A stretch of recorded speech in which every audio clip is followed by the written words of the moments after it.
Rapond with Coldwell Banker Danforth, and welcome to Seattle Real Estate Chat. I'm here with my co-host, Rhonda. Rhonda, would you like to introduce yourself? Yeah, thanks, Jim. I'm Rhonda Porter, and I'm a licensed loan officer with Mortgage Master Service Corporation.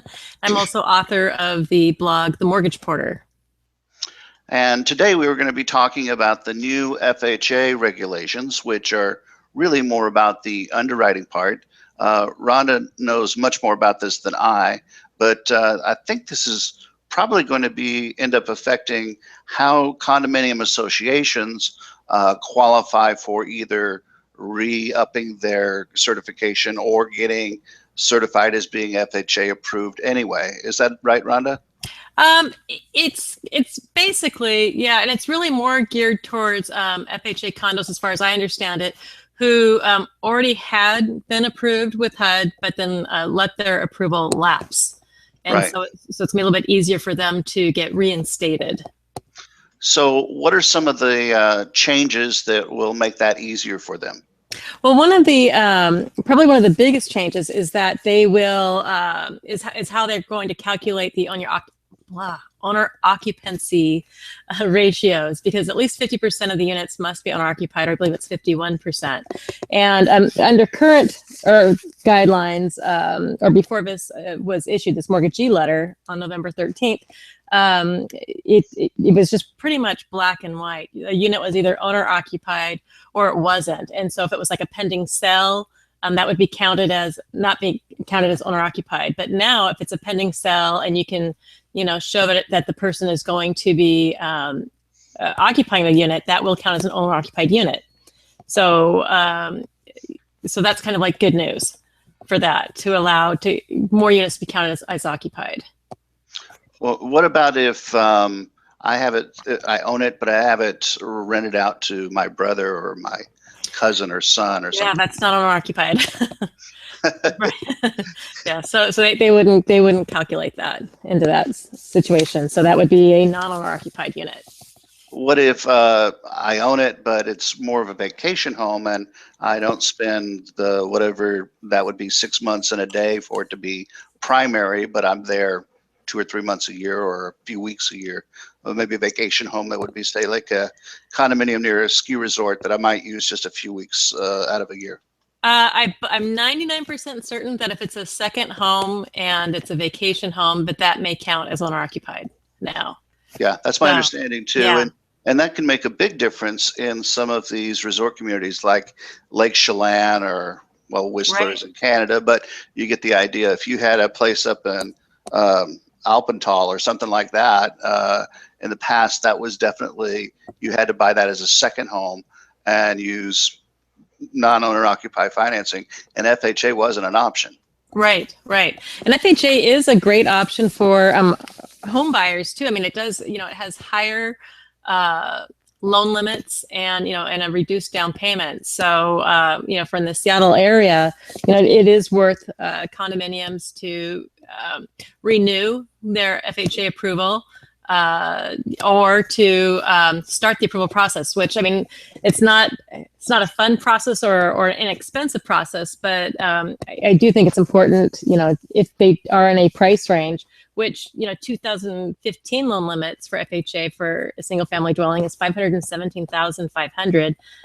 We'll know here in the next day or a couple of days here what the 2016 limits will be, and they'll be, in my opinion, at least $517,500, if not higher. So so it's well worth making sure that it's approved. And some people too, one thing I'd like to touch on is that oftentimes people may assume that their condo is approved because of how it shows on the website.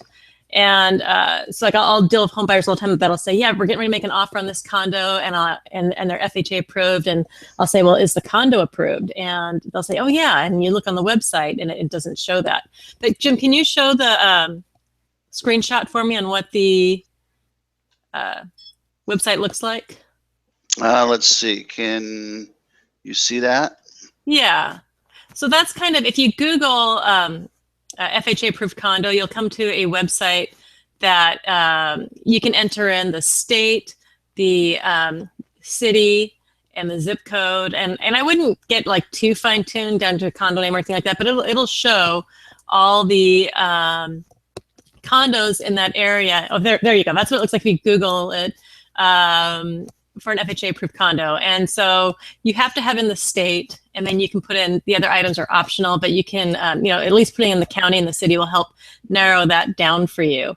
And so once you put this information in, now we can go to the other screen, Jim.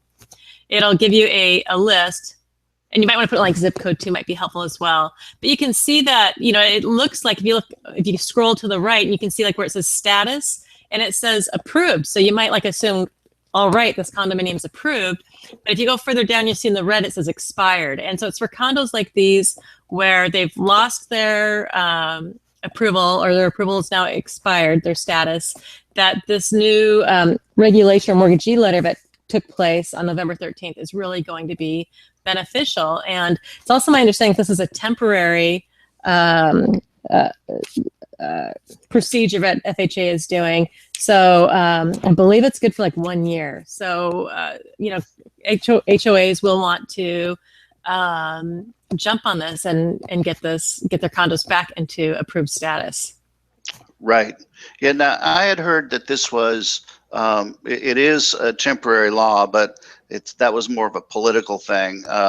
They anticipate it'll be just an annual renewal, unless there'd be some reason that FHA's changing policy or direction. But this was the kind of thing, how they're always negotiating, and they thought they'd want to hold it back as a bargaining chip for something else when they negotiate something else a year from now. But like many of the things in Congress that have been going year after year after year, this is one that while it is technically temporary, there's a good chance it will be kind of the way of the future. Well, it's funny that you mentioned about the politics of this, because it was actually announced at the NAR National Conference. So that had kind of something really nice to say, like, yay, look what we're doing, realtors. And so this was their bit. And I think at first everybody was like super excited about it. And then kind of like, wait, this is, more for existing condos. But there are a ton of them that have lost their FHA approval. And so for that, it's worthy. And I'm glad they're at least taking a step in that direction. Yeah, I think you're right about it's no coincidence that it was announced at NAR, where the head of the HUD, I hear, is the #1 potential candidate for vice president for Hillary Clinton. So I'm sure getting realtor lobbyists on his side would make a big difference. Not that there's anything wrong with that, but anyway. Yeah. So okay, well, this is good news for everybody who has a condo. Now, nothing about this really affects single family homes, right? No, it doesn't impact single family detached homes at all. So it's just for condominiums. So, okay. Yeah. And in some condominiums, it would not make much of a difference. In the higher end, more luxury properties where FHA is not really your primary form of financing, it probably doesn't matter. But if you have a lot of condos that are just 1 and 2 bedroom, and maybe not in that downtown corridor where, what's the median now, 850 or something for 2 bedroom. If you're outside of the downtown corridor of Seattle, and in one of those condos, it probably makes a lot of sense to hop on it. So for anybody out there who's living in a condo not sure, I would take Rhonda's advice and go to the website and check to see what your status is, and then and if it has expired, then take it up with your homeowner association or the board of directors and talk to them about this. Make sure they're aware that these new regulation changes have happened, and there's an opportunity here for them to renew it. They may be expecting that it's going to be the old, more difficult process, or that they may expect that they wouldn't qualify because of owner-occupier ratios or whatever. But if they weren't aware of that, in fact, maybe they are. So. Right, and with and with the 2015 loan limits at 517,500, I mean, it does impact a lot of units, not the high-end luxury ones, but that is still a pretty nice condo in that price range. And I would argue that it's really worth doing if you have a condo within that price range too, because I think it can help improve values, because the more buyers that are available to your condo, I would assume improves value, right, Jim? Oh, absolutely. It makes marketability much better. And yeah, if you're in one of those buildings where they were approved and they're not anymore, it makes it a lot tougher. One other thing I wanted to bring out about this is that there's a misconception that if it's FHA approved, it's automatically VA approved. And that's not the case. It still needs to be approved by the VA, but the standards are virtually the same. In fact, I think if they haven't changed, they're slightly less restrictive than FHA's requirements. So if you can get an FHA approval, it's almost going to be, can't say for certain, but rubber stamped to get a VA approval, but you still have to go through that process. So check, because I've even run into agents that just automatically just say, oh, it's FHA and VA approved, just because they've checked the FHA and they haven't checked with VA. And the VA center to have it approved is fairly quick. I've had it done a couple times. I think they're out of Salt Lake. It's kind of regional in the country, but out of Salt Lake is where the VA administration does that process. And again, the main thing they're going to want to see is that you're FHA approved, and that kind of takes a lot off of their plate, off of the checklist to get it VA approved. Happens pretty quick too. Yeah, that's a great point. Yeah. Okay, well, that's about it for today, Rhonda. The one other thing I was going to mention is just this morning, did you notice that the Case-Shiller Home Price Index came out? I just had a chance to glance at that because I was getting ready for setting up all my cameras and equipment here. So do you have some stats on that? Well, a little bit. Yeah, it came out at 9 o'clock this morning Eastern time, up through September. So we're looking at data that is all the way up through September. And most of it is year on end. So you go 12 months back from that, and that's what they work with to get most of their data.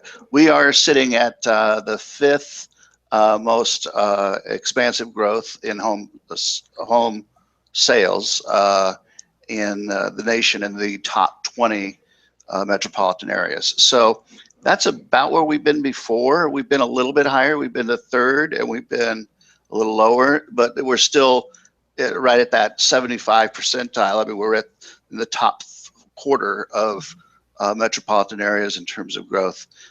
It's still pretty expensive though. Affordability, I think we're at 48% of average affordability.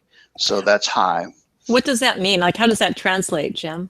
Well, if whatever the median is, and I don't know which one, let's say it's Kansas City. I don't know that that's the case. That we are 148%, meaning 48% more than what it would cost there. And so, that makes it fairly high, but it's we're not like, I think San Francisco's was 210 or something like that. So San Francisco was substantially higher than anywhere else. And surprised that New York wasn't as well, but maybe that's because I think they lumped New York City and northern New Jersey together, which would totally skew it, I think.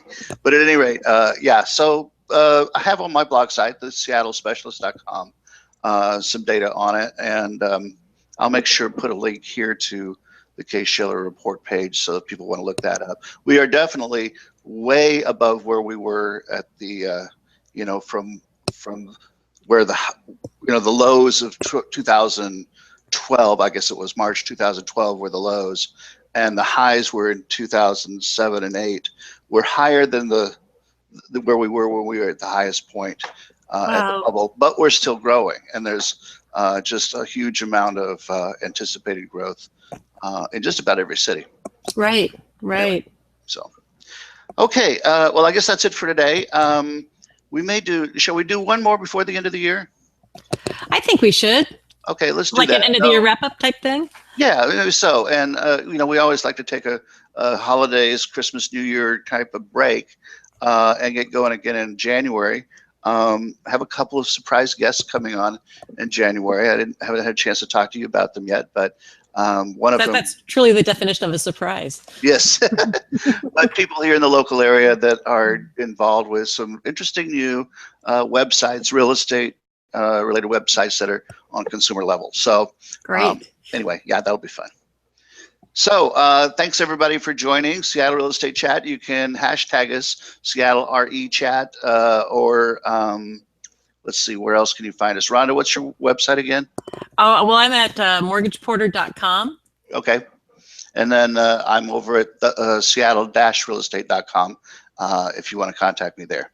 Thanks again for joining us, and we hope to see you next time. Bye. Happy Thanksgiving, everybody. Yeah, happy Thanksgiving.